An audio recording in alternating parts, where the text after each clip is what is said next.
भगवान की जय। द्वारिका में एक दिन भगवान चुपचाप बैठे हुए थे। उसी समय श्री नारद जी महाराज पहुंच गए। नारायण नाम का स्मरण करते हुए श्रीमन्नारायण श्रीमन्नारायण श्रीमन्नारायण नारायण नारायण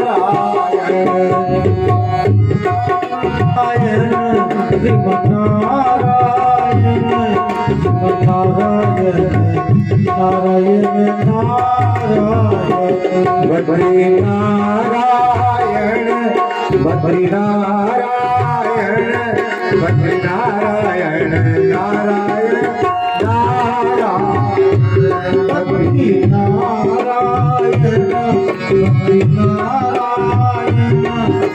बद्री नारायण नारायण नारायण केशव नारायण माधव नारायण राम नारायण नारायण नारायण केशव नारायण राम नारायण नारायण नारायण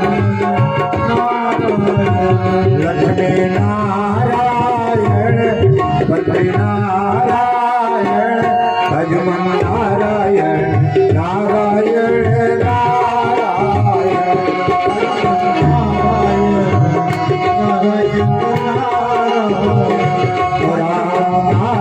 नारायण नारायण नारायण राम नारायण नारायण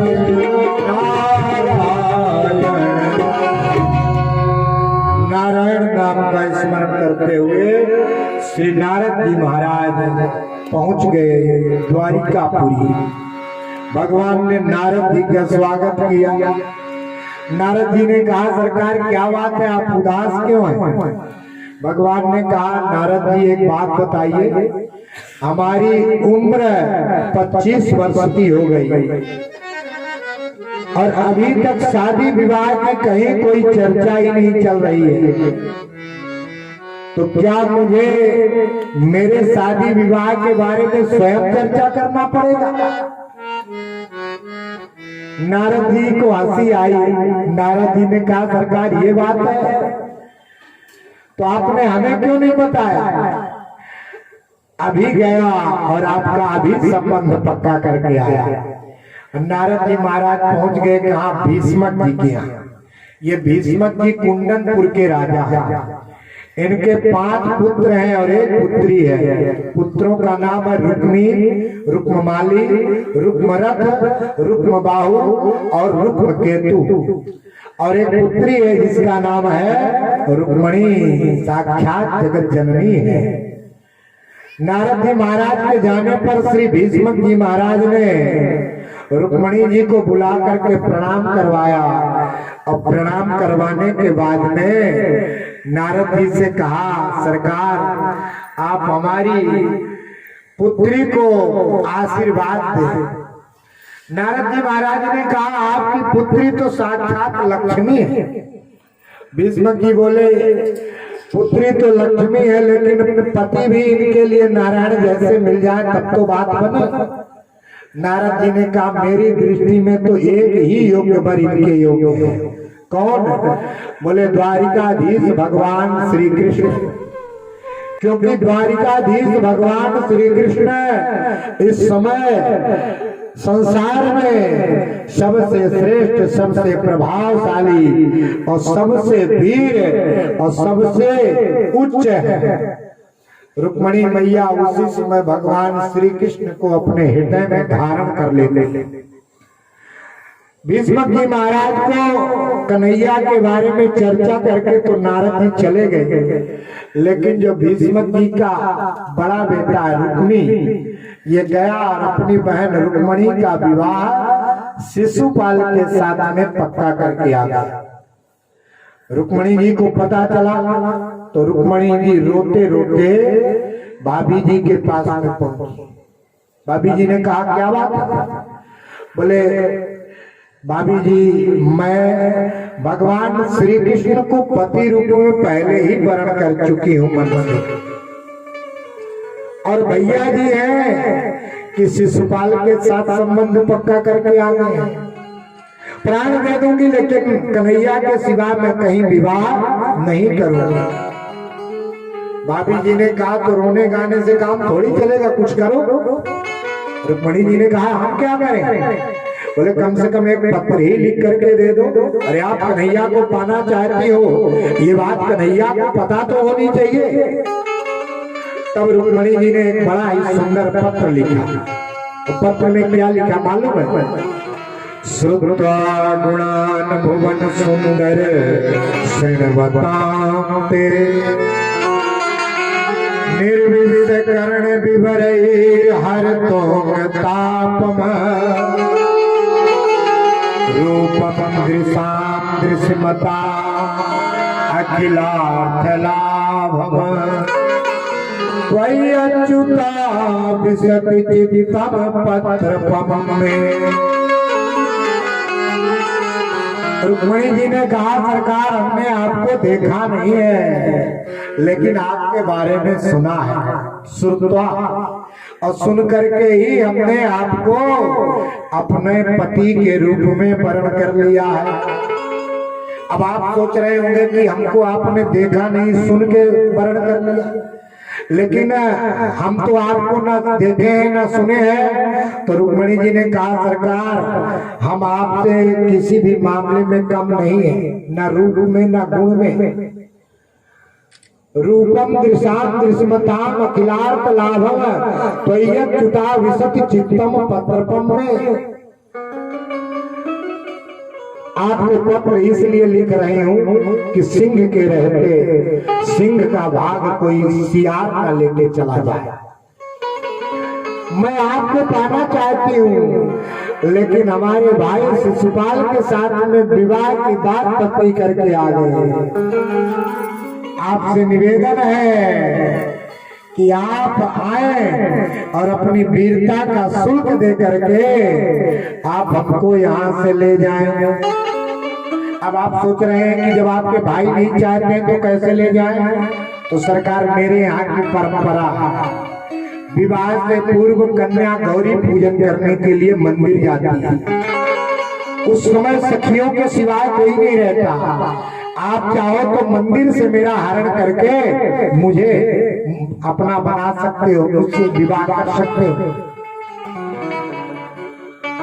अब आप सोच रहे हो कि क्या इस तरह से विवाह करना उचित होगा? तो रुक्मणी जी ने प्रश्न और उत्तर दोनों लिखा है। रुक्मणी जी ने लिखा कि सरकार विवाह की 4 विधियां होती। कौन कौन? ब्रह्म विवाह, पैशाच विवाह, राक्षस विवाह और गंधर्व विवाह। ब्रह्म विवाह उसे कहते हैं जैसे माता पिता की अनुमति से, वेद विधि से, समाज की अनुकूलता में जो विवाह होता है उसे ब्रह्म विवाह। पैशाच विवाह उसे कहते हैं जबरदस्ती किसी कन्या का हरण करके विवाह करना, पैशाच विवाह। और राक्षस विधि विवाह, बारात कहीं से आए और दुल्हन कहीं चली जाए, राक्षस विधि। और गंधर्व विवाह आजकल शुरू हो गया है। वर कन्या एक दूसरे को आपस में देख के पसंद कर ले, विवाह कर ले और बाद में माता पिता से आशीर्वाद लेने चले जाएं, इसे गंधर्व विवाह। तो रुक्मणी जी ने कहा सरकार हमारा आपका विवाह तीसरी विधि से होगा।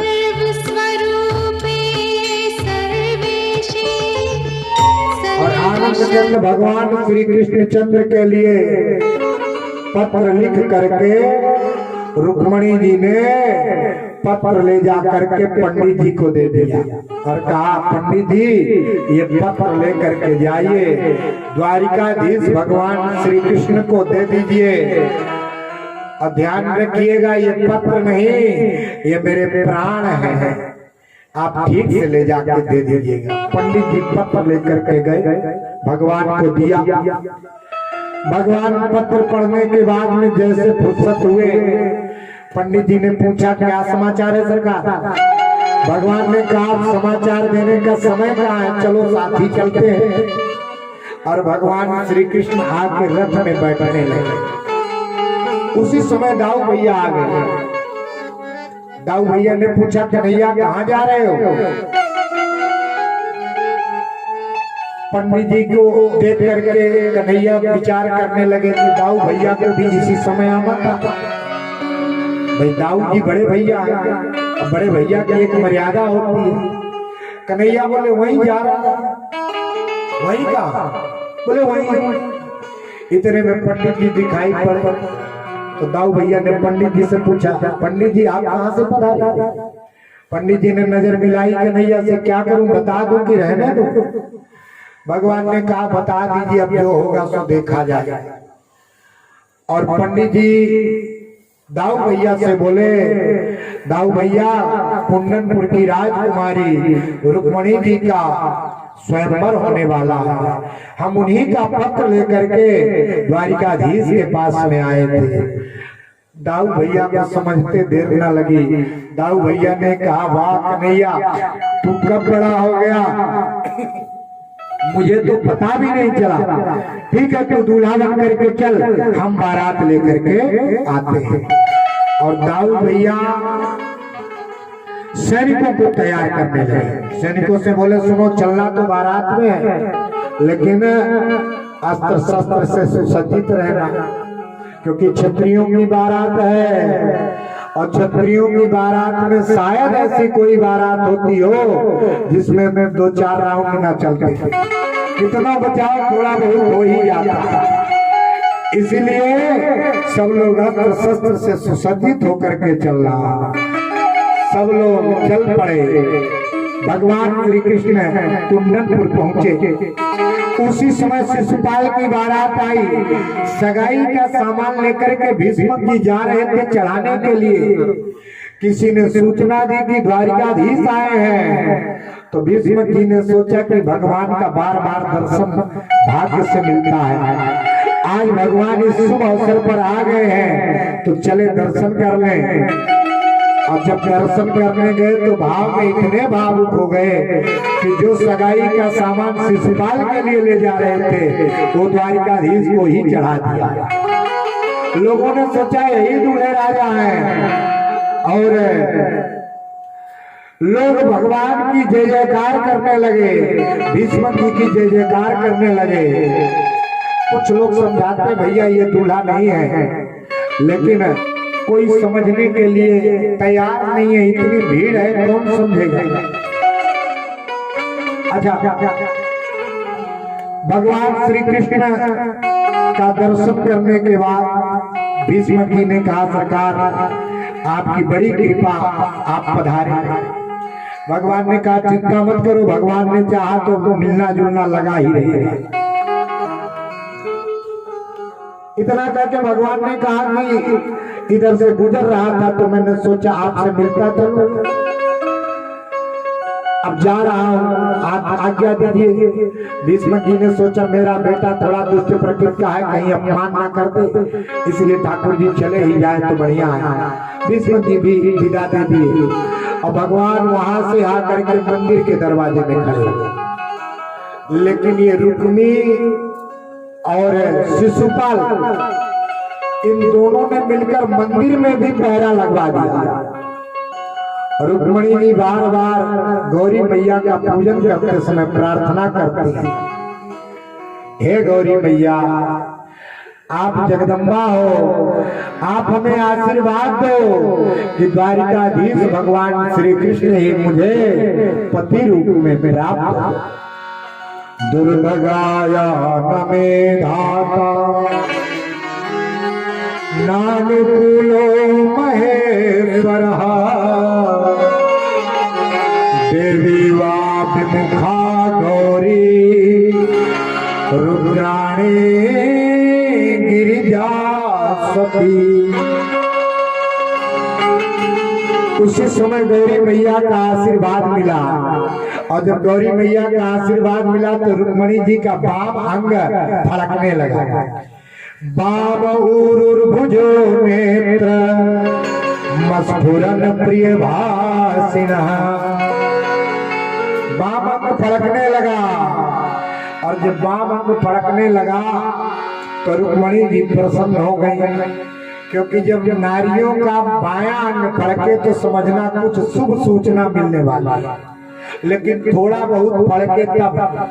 अब ये नहीं कि ज्यादा फड़के तो आप सोचो बहुत ज्यादा फड़केगा तो बहुत ज्यादा सुख मिलेगा, ज्यादा फड़के तो किसी डॉक्टर को दिखाना चाहिए, क्या दिक्कत है। गौरी मैया ने आशीर्वाद दिया और आशीर्वाद लेकर के पार्वती माता के यहाँ से रुक्मणी मैया चल देती हैं और मन में विचार करती जा रही हैं कि इतने लोगों में मेरे कन्हैया आ जाएंगे तो मैं पहचानूंगी कैसे, क्योंकि कभी हमने देखा नहीं है। लेकिन एक बात है, रुक्मणी जी को इतना विश्वास है कि मेरा कन्हैया जहां भी होगा, लाखों में एक होगा, उसे पहचानने में विलंब नहीं लगेगा। और इसीलिए रुक्मणी मैया विश्वास के साथ आगे बढ़ रहे हैं।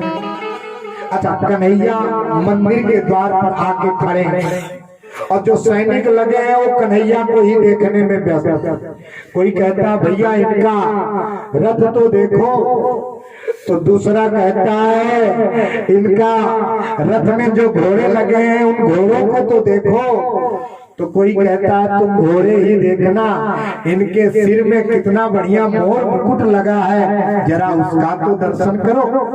मोर मुकुट की लटक को जो देखे सो आंख है, और जो ना देखे लटक को वो आंख नहीं सो पांख। और सब भगवान को देखने में लगे हैं। इतने में रुक्मणी मैया आई और रुक्मणी मैया के आते ही भगवान श्री कृष्ण की नजर मिली और रुक्मणी जी ने भगवान से नजर मिलाई। दोनों एक दूसरे को पहचान गए। भगवान श्री कृष्ण रथ से उतरे और रुक्मणी जी को पकड़ के ले गए, अपने रथ में बैठा लेकर के जब चले गए तो सैनिकों ने कहा भैया हम यहाँ किस लिए खड़े हैं? किसी ने कहा रुक्मणी जी की रक्षा के लिए। तो रुक्मणी जी कहा कि बोले उनको तो वो लेकर के गए, कौन? बोले जिनको हम लोग देख रहे थे। हे भगवान, हम खड़े के खड़े रह गए और रुक्मणी जी का हरण हो गया। शिशुपाल को पता चला तो शिशुपाल बेचारा रोने लगा। भाभियां जीवन भर गालियां सुनाएंगी, सेहरा बांध करके गया था, दुल्हन लेके नहीं आ पाया। पर जरासंध ने जाकर के समझाया और जब जरासंध ने समझाया तब जाकर के शिशुपाल रोना बंद किया। रुक्मी ने हाथ में जल लेकर के संकल्प कर लिया कि जब तक मैं उस गवार ग्वाले को मार करके अपनी बहन को लेकर के वापस नहीं आ जाऊंगा तब तक मैं अन्न जल भी ग्रहण नहीं करूंगा। और चल पड़ा सेना को लेकर के मारने के लिए। अहत्वा समरे कृष्ण प्रतूय रुक्मणी पुण्यम न प्रवेक्ष्यामि सत्यमें तद ब्रवीमि वः। रास्ते में दाऊ भैया की सेना भी आ गई, इसलिए रुक्मी की सेना से और दाऊ भैया की सेना के साथ में भयंकर संग्राम। बाद में भगवान श्री कृष्ण तलवार उठा करके रुक्मी की गर्दन काटने के लिए तत्पर हुए तो रुक्मणी मैया आके हाथ जोड़ने लगी, भगवान श्री कृष्ण का चरण पकड़ने लगी। योगेश्वरा प्रमेयात्मन देव देव जगतपते हंसि कल्याण भ्रातरम में महाभुज। रुक्मणी मैया ने कहा सरकार ये मेरा भाई है और कम से कम मेरे विवाह की मंगल बेला में आप इसका वध ना करें। भगवान श्री कृष्ण ने रुक्मी को समझाया, देख तुम्हारी बहन तुम्हारे प्राणों की भीख मांग रही है और तू है कि उसके मन के अनुकूल विवाह नहीं करा सकता। बाद में दाऊ भैया ने आकर के कन्हैया को समझाया कि कन्हैया शादी होते देर नहीं हुई, साले का सिर मुड़ना शुरू कर दिया। ऐसा व्यवहार करोगे तो कौन करेगा तुम्हारे साथ रिश्तेदारी। बाद में रुक्मणी जी को भी जाकर समझाया, देखो देवी बुरा मत मानना, विधाता ने हम क्षत्रियों का धर्म ही ऐसा बनाया है कि यदि सगा भाई भी युद्ध की चुनौती दे तो हम लोग उससे भी युद्ध करने के लिए तैयार हो जाते हैं। क्षत्रियाणाम अयं धर्म प्रजापति निर्मिता भ्रातापि भ्रातरम मन्यात् जेन घोर तरसता। भाई भी भाई से युद्ध करने के लिए तैयार हो जाता है, ये क्षत्रियों का धर्म ही ऐसा है। दोनों को समझा बुझा करके भगवान श्री कृष्ण रुक्मणी मैया को लेकर के द्वारिकापुरी पहुंचे और द्वारिकापुरी में अब रुक्मणी जी का पुनः दिव्य और भव्य श्रृंगार हो रहा है। आइए हम रुक्मणी जी के श्रृंगार का दर्शन करें और इसी भजन में भगवान श्री कृष्ण और रुक्मणी मैया हमारे आपके बीच में पधारेंगे। आप सब लोग दर्शन करेंगे और सभी लोग बैठे बैठे मीठी मीठी ताली हाथ ऊपर उठा करके बजाते थे। आओ मेरी सखियों मुझे मेहंदी लगा दो, आओ मेरी सखियों मुझे मेहंदी लगा दो, मेहंदी लगा दो मुझे अच्छी सजा दो, मुझे श्याम सुंदर की दुल्हन बना दो, मुझे श्याम सुंदर की मुझे श्याम सुंदर की दुल्हन बना दो, मुझे श्याम सुंदर की दुल्हन बना दो। आओ मेरी सखियों मुझे मेहंदी लगा दो, मुझे अच्छी सजा दो, मुझे श्याम सुंदर की दुल्हन बना दो, श्याम सुंदर की सभी लोग ताली बजाते हैं मीठी मीठी।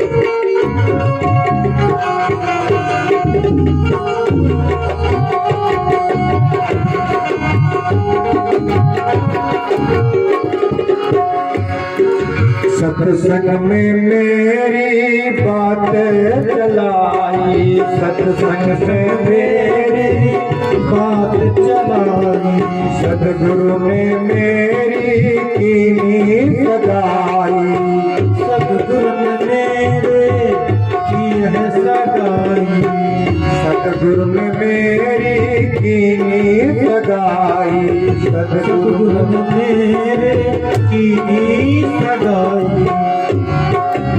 ऐसी पन चूड़ी जो कबहू न टूटे, ऐसी पन चूड़ी जो कबहू न टूटे, ऐसी पन चूड़ी जो कबहू न टूटे, ऐसी पन चूड़ी जो कबहू न टूटे, ऐसा बरू दुल्हा जो कबहू न टूटे, ऐसा बरू दुल्हा जो कबहू न टूटे, अटले सुहागे की बिंदिया लगा दो, अटले सुहाग की बिंदिया लगा दो, मुझे श्याम सुंदर की दुल्हन बना दो, मुझे श्याम सुंदर की दुल्हन बना दो। आओ मेरी सखियों मुझे मेहंदी लगा दो, मेहंदी लगा दो, मुझे अच्छी सजा दो, मुझे श्याम सुंदर की दुल्हन बना दो। भक्ति का सुरमा मैं आंख में लगाऊंगी, भक्ति का सुरमा मैं आंख में लगाऊंगी, भक्ति का सुरमा मैं आंख में लगाऊंगी, भक्ति का सुरमा मैं आंख में लगाऊंगी, दुनिया से नाता तोड़ उनकी हो जाऊंगी, दुनिया से नाता तोड़ उनकी हो जाऊंगी। सदगुरु बुला के मेरे फेरे तो करा दो, सदगुरु बुला के मेरे फेरे तो करा दो, सदगुरु बुला के मेरे फेरे तो करा दो, सदगुरु बुला के मेरे फेरे तो करा दो। मुझे श्याम सुंदर की दुल्हन बना दो, मुझे श्याम सुंदर की दुल्हन बना दो। श्री राधे।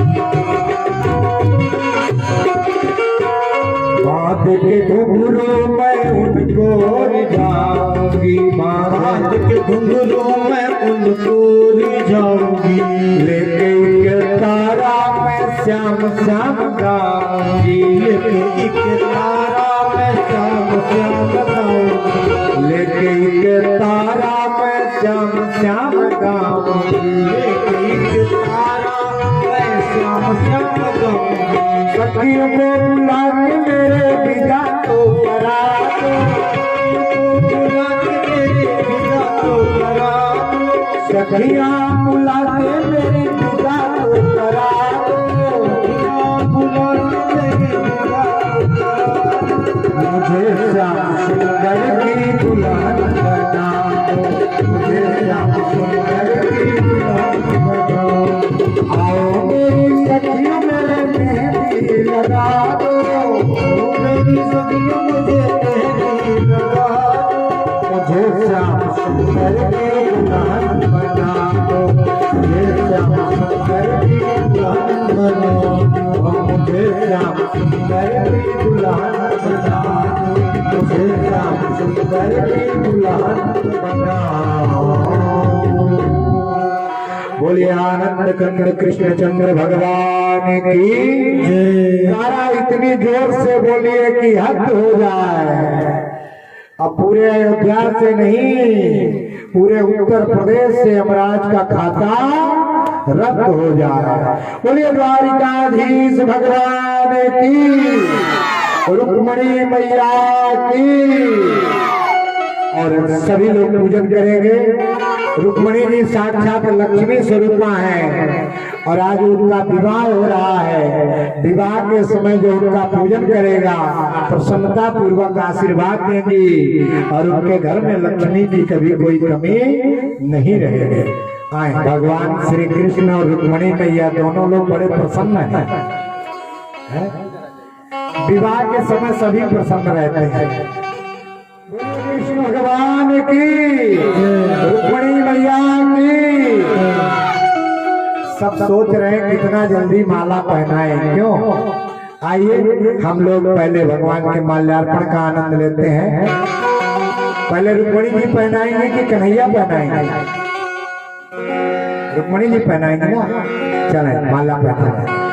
ओम स्वस्ति न इंद्रो वृद्धश्रवाः स्वस्ति न पूषा विश्ववेदाः स्वस्ति नस्तार्क्ष्यो अरिष्टनेमिः स्वस्ति नो बृहस्पतिर्दधातु। जोरदार ताली बजा के आप लोग स्वागत करते हैं।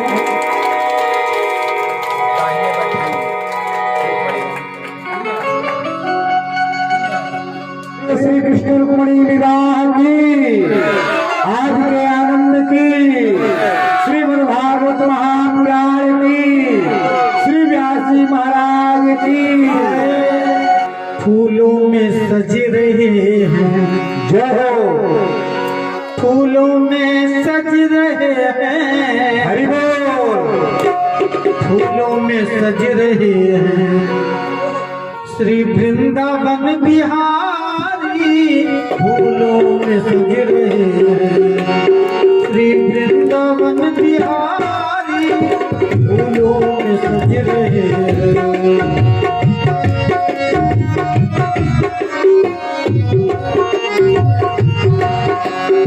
फूलों में सज रहे हैं, फूलों में सज रहे हैं। श्री वृंदावन बिहारी फूलों में सज रहे हैं। फूलों में सज रहे हैं श्री वृंदावन बिहारी बिहारी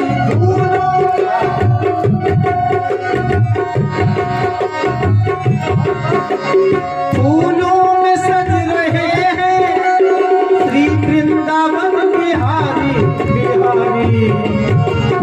और साथ सज रही है, और साथ सज रही है श्री, और साथ सज रही है, और साथ सज रही है वृषभानु की दुलारी।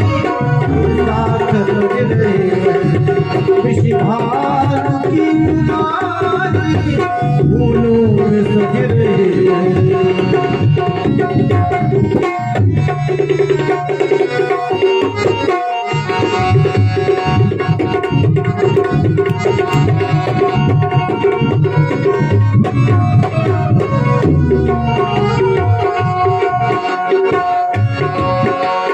टेढ़ा सा मुकुट सर पे रखा है इस अदा से, अदा से रखा है इस अदा से।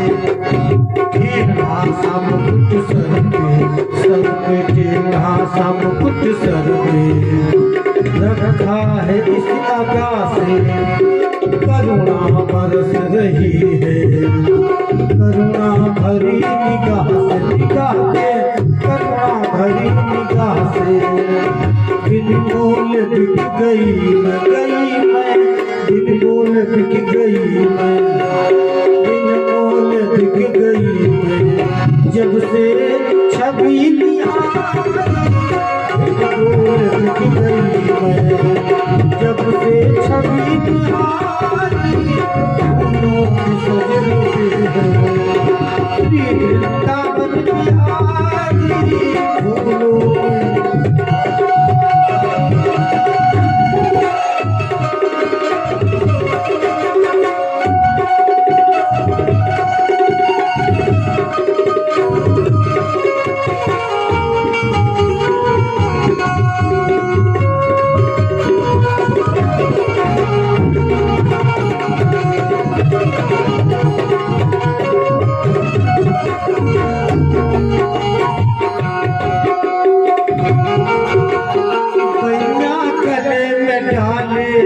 जब दोनों मुस्कुराते, जब दोनों मुस्कुराते, दोनों मुस्कुराते। भैया भैया गले में, भैया भैया भैया गले में, भैया गले में डाले। जब दोनों मुस्कुराते सबको ही प्यारे लगते हो, लगते सबको ही प्यारे लगते। सबके ही मन को भाते, भाते सबके ही मन को भाते। इन दोनों प्रेम सदके हो, सदके इन दोनों प्रेम सदके, इन दोनों प्रेम सदके, इन दोनों प्रेम फूलों में सज रहे हैं। श्री वृंदावन बिहारी फूलों में सज रहे हैं। श्री वृंदावन बिहारी फूलों में सज रहे हैं। श्री वृंदावन बिहारी हर साथ सज रही है, हर साथ सज रही है वृषभानु की दुलारी फूलों में सज रही है। श्री वृंदावन बिहारी फूलों में सज रही है।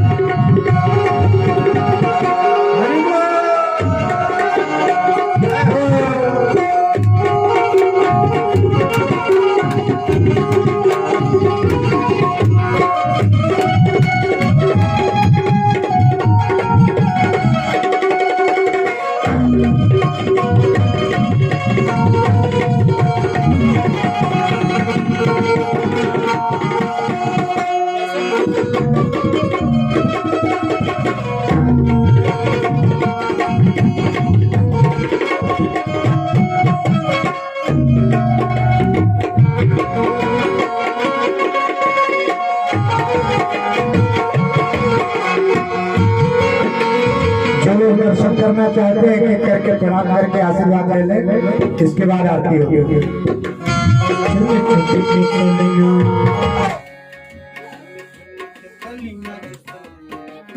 बंगला तेरा बनाया बनाया, बंगला के कलियां जिसने बंगला तेरा बनाया।